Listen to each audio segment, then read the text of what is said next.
In this video, we're going to do one more binomial probability example.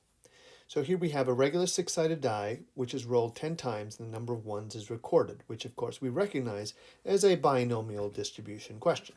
So the first part says, what is the probability that a 1 occurs at least twice? So first I say x is distributed as a binomial with parameters n equals 10 and p equals 1/6. Because of course the probability of getting a 1 is just 1/6.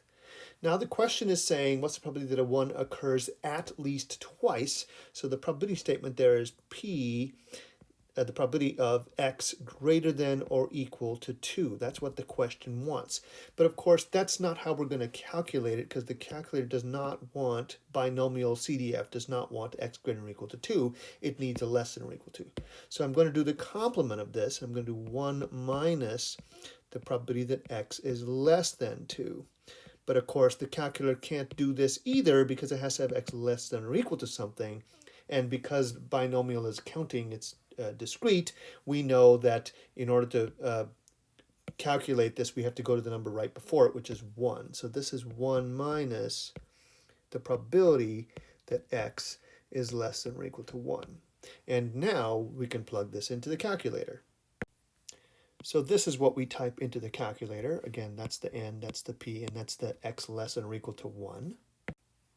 And the calculator reports 0.51548325525, which of course rounds to 3 sig figs as 0.515. Now I kept all the decimals here because I may need it, and I will need it, in the second part of the problem. So in the second part of the problem, it says your friend performs the above experiment and reports seeing at least 2 1s. So the thing that we calculated the probability of over here actually occurred. Now, what is the probability that no more than 4 1s occurred?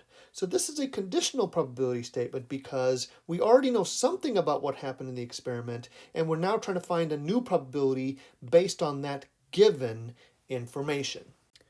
So I don't have to describe this anymore because it's the same distribution as before, so I'm going to skip that step. Now the question is saying what's the probability that no more than 4 1s occur? So that's x less than or equal to 4, because that would still be no more than 4. But it's given that x was greater than or equal to 2. So that is our question. Given this information, what is this new probability? And of course, this conditional probability formula then would be the probability of the intersection of these two. So x less than or equal to 4 intersect with x greater than or equal to 2 over the probability of the given, or the new sample space that we're living in, which is this one. So the probability of x greater than or equal to 2. Now, if you look at this intersection over here, x has to be less than or equal to 4, but it also has to be greater than or equal to 2. So that is just the values between 2 and 4, including both the 2 and the 4. So it's a probability that 2 is less than or equal to x, which is less than or equal to 4. And then, of course, the denominator is just the probability that x is greater than or equal to 2. Now, again, the calculator cannot do this thing over here. We'll have to adjust that. But we already know the answer to this part because it's right here.